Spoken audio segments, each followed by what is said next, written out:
Hello friends, मैं अभिषेक आप सभी दोस्तों का आपके अपने YouTube चैनल कर्म योद्धा में हार्दिक हार्दिक स्वागत करता हूं। सो फ्रेंड्स, कैसे आप लोग? फ्रेंड्स, जैसा कि आप सभी जानते हैं, हम अपने यूपी ट्रिपल एससी पैट 2023 की तैयारी बहुत ही जोर शोर से कर रहे हैं और उसमें हमने मॉडर्न हिस्ट्री की 15 क्लासेस कर ली है। ज्ञानेश सर ने भी आपके लिए पॉलिटी के 2 लेक्चर क्या कर दिए, अपलोड कर दिए, जिसमें उन्होंने संविधान का विकास मतलब कि इवैल्यूएशन ऑफ इंडियन कॉन्स्टिट्यूशन के बारे में बहुत ही बारीकी से और बहुत ही डिटेल में पढ़ाया। फ्रेंड्स, मैंने भी आप लोगों को मॉडर्न हिस्ट्री का बेस तैयार किया और आप लोगों को मॉडर्न हिस्ट्री में बहुत ज्यादा इंपॉर्टेंट चीजें पढ़ा दी है। बस अब हम इसी वीक में अपनी मॉडर्न हिस्ट्री को एंडअप करेंगे और फिर मैं आप लोगों के लिए दो दिन में मैं आप लोगों को पूरी की पूरी जो यूपी ट्रिपल एससी पेट में इकोनॉमिक्स आने वाली है वो मैं आप लोगों को 2 दिन में पढ़ा दूंगा। पूरी की पूरी 3-3 घंटे के 4 लेक्चर हो गए, जिसमें हम पूरी की पूरी इकोनॉमिक्स को कवर कर लेंगे। ठीक है, और आपका स्टैटिक तो संडे को चल ही रहा है। ठीक है फ्रेंड्स, तो आज हम स्टार्ट करते हैं अपनी class number 16। Okay, so friends, जैसा कि आप सभी जानते हैं, हमने कल जो पढ़ा था वो हमने पढ़ा था 1935 भारत सरकार अधिनियम 1935। अब उसके आगे की बात, भारत सरकार 1935 आता है, भारत सरकार अधिनियम 1935 आता है, वो सारी बातें आती है। उसके बाद क्या होता है पढ़ते हैं, देखते हैं। ठीक है बेटा, तो बेटा क्या होता है जब भारत सरकार 1935, तो क्या होता है प्रांतों में चुनाव। क्या होता है बेटा? प्रांतों में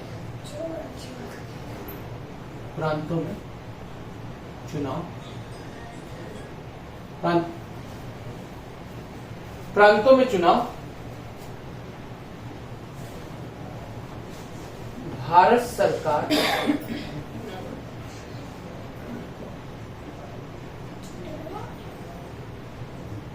अधिनियम 1935 के तहत 1937। ठीक है, प्रांतों में क्या होता है बेटा? चुनाव होता है। भारत सरकार अधिनियम 1935 के तहत कब? 1937 में। किसने? 11 ब्रिटिश प्रांतों में। 11 ब्रिटिश प्रांत होते हैं। ठीक है, 11 में से 5 प्रांत जो बेटा होते हैं, क्या होता है 11 में से 5 प्रांतों में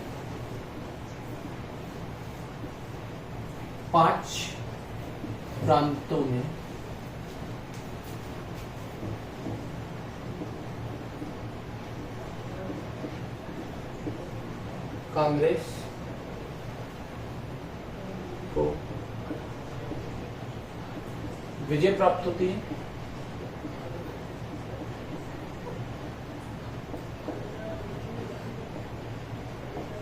मतलब कि 11 में से 5 में तो नॉर्मल विजय प्राप्त होती है और बेटा 11 में से 3 में कांग्रेस सबसे बड़ा दल। क्या बेटा? 11 में से 3 में कांग्रेस सबसे बड़ा दल।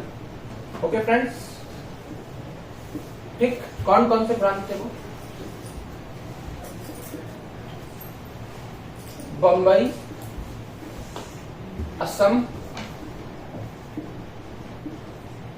और उत्तर पश्चिम प्रांत। ठीक है बेटा, उत्तर पश्चिम प्रांत। चलो समझते हैं बेटा। देखो क्या होता है बेटा, प्रांतों में चुनाव होते हैं 1937 में भारत सरकार अधिनियम 1935 के तहत, जिसमें से 11 में से 5 प्रांतों में कांग्रेस विजय प्राप्त करती है और 11 में से 3 प्रांतों में कांग्रेस सबसे बड़ा दल। मतलब 11 में से 3 प्रांतों में कांग्रेस को बहुत अधिक सीट प्राप्त होती है और 5 प्रांतों में नॉर्मल विजय। मतलब 11 में से टोटल 8 सीटें किसकी विजय होती है? कांग्रेस विजय करती है। और बेटा इसमें सिंध में पंजाब व बंगाल में ज्यादा सीटें नहीं मिली, क्योंकि बेटा यहाँ पे मुस्लिम ज्यादा थे। पंजाब में सिख ज्यादा थे। ठीक है, तो सिंध और पंजाब में, सिंध में भी पंजाबी ज्यादा थे, तो सिंध, पंजाब व बंगाल में ज्यादा सीटें नहीं। ठीक है बेटा, यहां तक की बातें समझ में आती है। अब 11 प्रांतों के प्रधानमंत्री, सारे 11 के 11 प्रांतों के जो प्रधानमंत्री बने वो कौन कौन बने? तो 11 प्रांतों के प्रधानमंत्री। ठीक है बेटा। तो बेटा जो आपका मद्रास प्रांत था उसके प्रधानमंत्री बने श्री राजगोपालाचारी जी। कौन बने? मद्रास प्रांत के जो प्रधानमंत्री बने वो बने श्री राजगोपालाचारी जी। कौन बने? श्री राजगोपालाचारी जी। एक मिनट में देख लेता हूँ कि सब चीज सही से चल रहा है कि नहीं। सब चीज एकदम बेस्ट है। Okay done. राजगोपालाचारी जी बने। इसी तरह आपके बिहार प्रांत के कौन बने? तो बिहार प्रांत के बने श्री कृष्ण सिन्हा।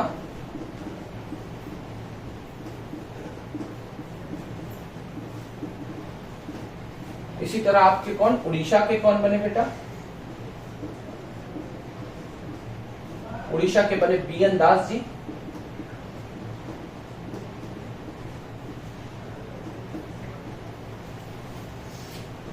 इसी तरह बेटा आपके संयुक्त प्रांत के कौन बने?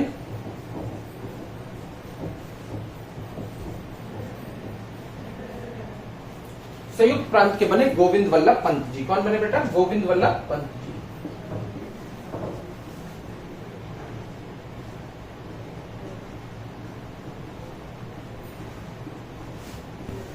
इसी तरह बेटा यहां तक की बातें आप लोग नोट कर लीजिए। चलो यहीं पे बता देता हूं आप लोगों को। इसी तरह आपके मध्य प्रांत के कौन बने बेटा? मध्य प्रांत के बने एनबी खरे। एनबी खरे जी ने क्या किया था? बीच में ही छोड़ दिया था। उसके बाद रविशंकर शुक्ल जी बने थे। मतलब एनबी खरे जी जीते जरूर थे, बने थे प्रधानमंत्री, लेकिन वो तुरंत ही क्या कर दिए? उन्होंने छोड़ दिया। उसके बाद रविशंकर शुक्ल जी बन गए। उसके बाद आपका कौन था बेटा? मध्य प्रांत के बाद आपका आता है बंबई। बंबई और बंबई के कौन बने बेटा? वीजी खरे। वीजी खरे। असम के कौन बने? असम के बने बेटा? असम के बने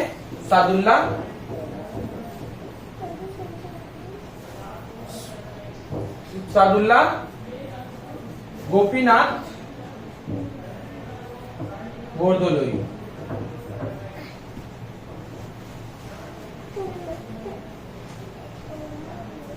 ठीक है, यहां तक नोट कर लिया। ठीक है, यहां तक बात समझ में आ रही। तो बेटा देखो प्रांतों में क्या होते हैं? चुनाव होते हैं भारत सरकार अधिनियम 1935 के तहत 1937 में, जिसमें क्या होता है बेटा 11 के 11 ब्रिटिश प्रांत में क्या होता है? चुनाव होते हैं, जिसमें 11 में से 8 सीटों पर कांग्रेस की विजय प्राप्त होती है। 11 में से 5 प्रांतों में तो कांग्रेस को केवल नॉर्मल विजय प्राप्त होती है, जबकि 11 में से 3 में कांग्रेस बहुत बड़ा दल निकल कर आता है। 3 प्रांतों ऐसे होते हैं जहां पे कांग्रेस की विजय नहीं होती है। मुंबई, असम और उत्तर पश्चिम में बहुत ज्यादा सीट आती है, जबकि सिंध, पंजाब और बंगाल में ज्यादा सीटें नहीं मिली। अब 11 प्रांतों के प्रधानमंत्री तो मैंने बताया मद्रास के प्रांत कौन प्रधानमंत्री बने? श्री राजगोपालाचारी जी बने। बिहार के कौन बने? श्री कृष्ण सिन्हा जी बने। उड़ीसा के कौन बने? बीएन दास जी बने। संयुक्त प्रांत के गोविंद वल्लभ पंत जी बने। इसी तरह मध्य प्रांत के कौन बने बेटा? एनबी खरे जी बने। एनबी खरे जी ने छोड़ दिया था तुरंत ही, इसलिए रविशंकर शुक्ल जी तुरंत ही बन गए। मुंबई में वीजी खरे जी बने। असम में सादुल्ला या गोपीनाथ बोरदोलोई भी इन्हें बोलते हैं। यहां तक की बातें आप लोगों को क्लियर होंगी, आई थिंक की समझ में आ रही होंगी। ठीक है बेटा, यहां तक कोई दिक्कत वाली बात? यहां तक मैं अरेज कर देता हूं। आप लोगों ने आई थिंक स्क्रीनशॉट ले लिया होगा। ओके फ्रेंड्स, ठीक है।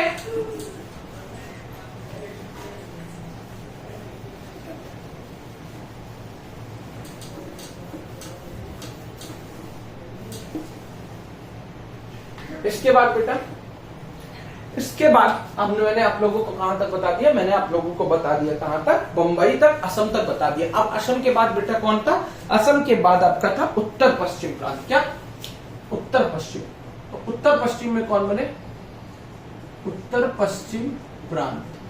तो उत्तर पश्चिम प्रांत में बने डॉक्टर खान साहब। डॉक्टर खान साहब बने उत्तर पश्चिम प्रांत में। इसके बाद बेटा कौन? सिंध में। तो सिंध में आपके बने अल्लाह बख्श। अल्लाह बख्श। पंजाब में कौन बना बेटा? तो पंजाब में बने सिकंदर हयात खान।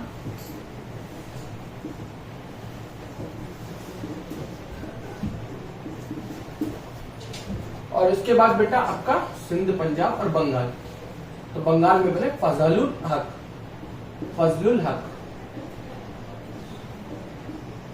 ठीक है बेटा, तो ये आपके हो जाते हैं 1937 में जो प्रांतों में चुनाव हुए, किसके तहत बेटा, भारत सरकार अधिनियम 1935 के तहत जो प्रांतों में चुनाव हुए उसके अकॉर्डिंग ये क्या 1937 में क्या बने, विभिन्न विभिन्न प्रांतों के प्रधानमंत्री बने। यहां तक कोई दिक्कत वाली बात नहीं है। ठीक है, यहां तक आप लोगों को सारी बातें समझ में आ रही होंगी। ठीक है बेटा, अब बेटा इसके बाद 1937 के बाद आ गया 1938। क्या आ गया बच्चों, 1938। अब बेटा जो 1938 का कांग्रेस का अधिवेशन हुआ वो कहां हुआ, हरिपुरा गुजरात में हुआ। कांग्रेस के 1938 का अधिवेशन हरिपुरा गुजरात में हुआ। और हरिपुरा गुजरात में अध्यक्ष कौन बने, सुभाष चंद्र बोस जी बने। कौन बने बेटा, सुभाष चंद्र बोस जी बने। सुभाष चंद्र बोस जी अध्यक्ष होते हैं। और बेटा यहां पे क्या होता है बेटा, नेशनल पॉलिसी कमीशन का गठन हो जाता है, एनपीसी का गठन, मतलब राष्ट्रीय योजना समिति का, राष्ट्रीय योजना समिति का गठन, राष्ट्रीय योजना समिति का गठन, राष्ट्रीय योजना समिति का गठन, नेशनल पॉलिसी कमीशन का गठन। और इसके अध्यक्ष कौन बनते हैं, अध्यक्ष बनते हैं बेटा जवाहरलाल नेहरू जी। कौन बनते हैं, जवाहरलाल नेहरू जी। ठीक, अब बेटा क्या आ जाता है, आप सबको पता है कि इसके बाद 1939 का कांग्रेस का अधिवेशन होता है। और 1939 का अधिवेशन होता है त्रिपुरी मध्य प्रदेश में। कहां पे बेटा, त्रिपुरी मध्य प्रदेश में। आप सबको पता है त्रिपुरी संकट के बारे में आप लोगों को मैंने पढ़ाया था। तो कांग्रेस का अधिवेशन कहां पे होता है बेटा, त्रिपुरी में होता है, मध्य प्रदेश में। अध्यक्ष पद के लिए पहली बार चुनाव, अध्यक्ष पद के लिए पहली बार चुनाव होते हैं। अभी तक कांग्रेस में अध्यक्ष चुने जाते थे, लेकिन अब की बार अध्यक्ष पद के लिए क्या होता है बेटा, के लिए पहली बार चुनाव होता है। पहली बार बच्चों चुनाव होता है, अध्यक्ष पद के लिए पहली बार चुनाव होता है। तो बेटा दो कैंडिडेट थे, एक गांधी जी के कैंडिडेट थे। तो गांधी जी के प्रतिनिधि कौन थे, गांधी जी के प्रतिनिधि थे पट्टाभी सीतारामैया जी। कौन बेटा, पट्टाभी सीतारामैया जी, पट्टाभी सीतारामैया। इनकी हार होती है। और दूसरे कैंडिडेट थे सुभाष चंद्र बोस जी।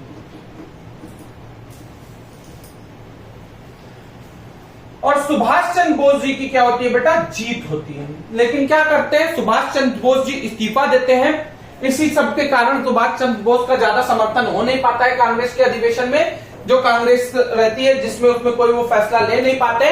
दैट्स वाई क्या करते हैं, सुभाष चंद्र बोस जी इस्तीफा दे देते हैं। क्या दे देते हैं, सुभाष चंद्र बोस जी कांग्रेस के अध्यक्ष पद से क्या दे देते हैं बेटा, इस्तीफा दे देते हैं। ठीक है,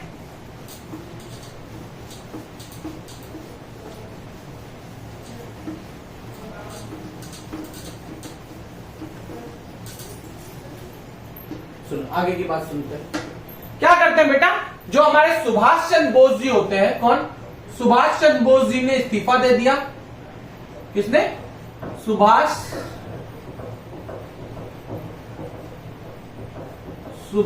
चंद्र बोस जी ने इस्तीफा दे दिया। फिर क्या करते हैं बेटा, सुभाष चंद्र बोस जी फॉरवर्ड ब्लॉक का गठन करते हैं। सुभाष चंद्र बोस जी क्या करते हैं,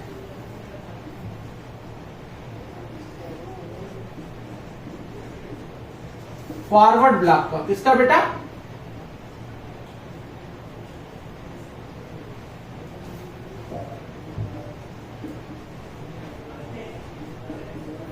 फॉरवर्ड ब्लॉक का गठन करते हैं। ठीक है बेटा, यहां तक की बातें समझ में आई कि सुभाष चंद्र बोस जी ने क्या किया भैया, इसी सब वजह से, क्योंकि कांग्रेस में क्या हो रही थी, लड़ाइयां चल रही थी, क्योंकि गांधी जी अपने प्रतिनिधि को जिताना चाहते थे पट्टाभी सीतारामैया जी को, लेकिन पट्टाभी सीतारामैया जी चुनाव जीत नहीं पाते हैं और कांग्रेस का अध्यक्ष पद मिल जाता है सुभाष चंद्र बोस जी को। तो इन्हीं सब कारणों से सुभाष चंद्र बोस जी काफी परेशान हो जाते हैं और उससे कांग्रेस के अध्यक्ष पद से इस्तीफा दे देते हैं और एक नई पार्टी फॉरवर्ड ब्लॉक का गठन करते हैं। ठीक है, इसी बीच में बेटा क्या होता है, इसी बीच में 1 सितंबर 1939 को 1 सितंबर 1947 को जर्मनी द्वारा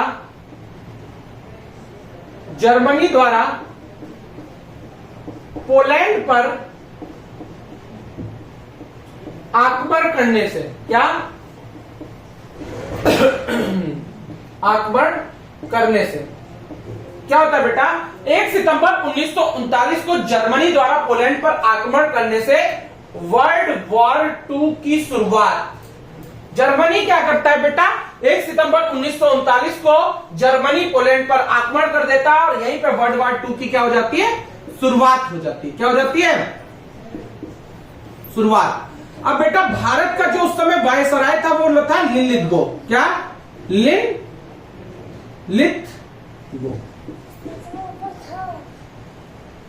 लिनलिथगो, इसको वायसराय लिनलिथगो लिख लो, वायसराय। तो बेटा वायसराय लिनलिथगो क्या करता है बेटा, 3 सितंबर 1939 को यह घोषणा कर देता है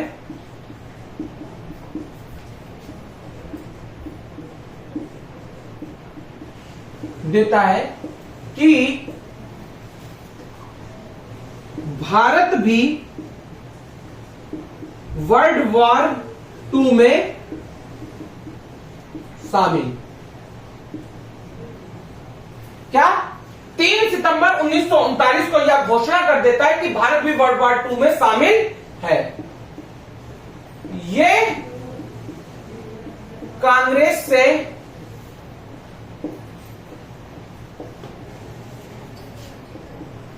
बिना सलाह मशवरा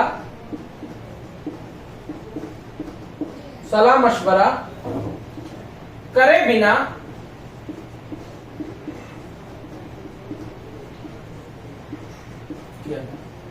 अब बेटा देखो, भारत के 11 प्रांतों में से 8 प्रांतों में क्या है, कांग्रेस के प्रधानमंत्री हैं और देश की पूरी शासन व्यवस्था एक ऐसी पार्टी के पास है। उस पार्टी से बिना डिस्कशन किए ही क्या करता है, लिनलिथगो क्या कर देता है, यह घोषणा कर देता है कि वर्ल्ड वॉर 2 में भारत भी शामिल है। अगर ये कांग्रेस से थोड़ा सा सलाह मशुरा राय लेता तो शायद हो सकता था कि इसका विरोध कांग्रेस ना करती, लेकिन बिना सलाह मशुरा किए ही क्या करता है, लिनलिथगो ये ऑर्डर दे देता है कि भारत भी वर्ल्ड वॉर 2 में शामिल है। ठीक है, अब बेटा क्या होता है, अगस्त प्रस्ताव आता है। क्या आता है, अगस्त प्रस्ताव।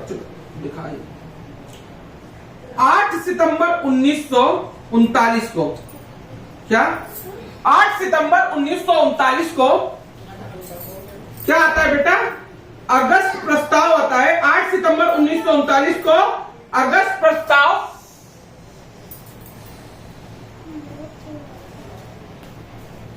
वायसराय लिनलिथगो द्वारा लाया गया। क्या बेटा, वायसराय लिनलिथगो द्वारा लाया गया। क्या होता है बेटा, जो वायसराय लिनलिथगो होता है वो क्या करता है, 8 सितंबर 1939 को अगस्त प्रस्ताव लाता है और अगस्त प्रस्ताव में क्या लिखा हुआ था बेटा कि वर्ल्ड वॉर 2 के बाद, क्या वर्ल्ड वॉर 2 के बाद संविधान सभा का गठन। क्या, संविधान सभा का गठन। वायसराय वर्ल्ड वॉर 2 के बाद संविधान सभा का गठन। और दूसरा क्या कहता है, दूसरा कहता है बेटा कि इसकी गवर्नर जनरल की वायसराय की कार्यकारी परिषद में वायसराय की कार्यकारी परिषद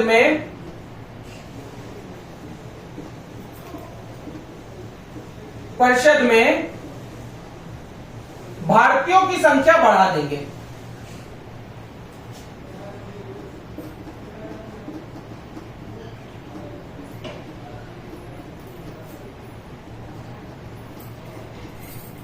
ठीक है, सुनो क्या होता है बेटा, सुभाष चंद्र बोस जी 1939 का जो कांग्रेस का अधिवेशन होता है वो होता है बेटा त्रिपुरी मध्य प्रदेश में।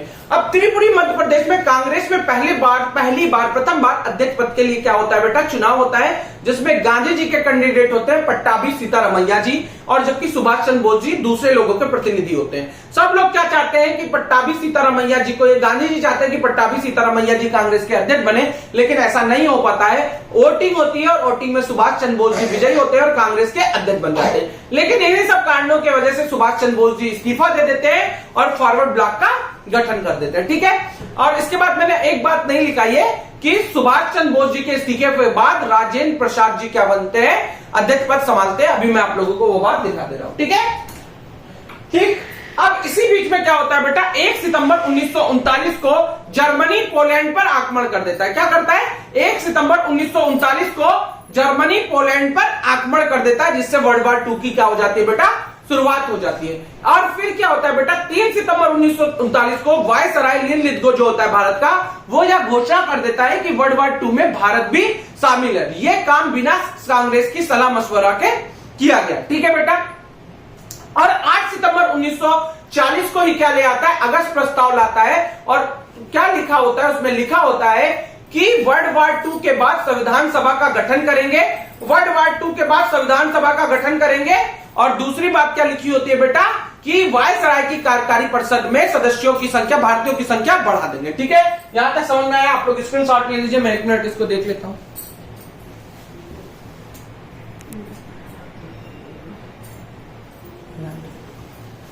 ठीक है, ठीक, यहां तक की बात आप लोगों को समझ में आ गई बेटा। ठीक है, चलो फ्रेंड्स, आज के लिए यही तक रखते हैं। इसके बाद क्या होता है बेटा, अगस्त प्रस्ताव के उस संबंध में भारतीयों की क्या आती है, प्रतिक्रिया आती है, और भारतीय क्या करते हैं, व्यक्तिगत सत्याग्रह करते हैं। लेकिन आज के लिए इतना ही रखते हैं, इसके आगे हम पढ़ेंगे कल, और कल और परसों मतलब 3 से 4 दिनों में हम अपनी मॉडर्न हिस्ट्री को खत्म भी करने वाले हैं। ठीक है फ्रेंड्स,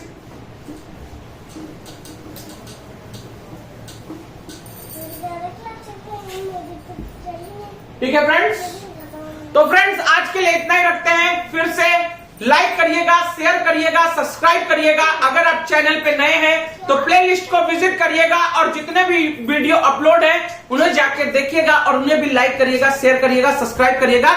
इस वीडियो पर हमारा टारगेट है एटलीस्ट 50 सब्सक्राइबर और 500 व्यूज। ठीक है फ्रेंड्स, और एटलीस्ट 100 लाइक। ठीक है फ्रेंड्स, और कमेंट जरूर करिएगा कि क्लास कैसी लगी, आप लोगों को क्या समझ में नहीं आया। अपने डाउट भी आप लोग कमेंट सेक्शन में कमेंट कर सकते हैं। ठीक है, फिर से आपको एक मोटिवेशनल कोट के साथ छोड़े जा रहा हूं, वही मोटिवेशनल कोट जो आपके बदन में ज्वाला भर दे।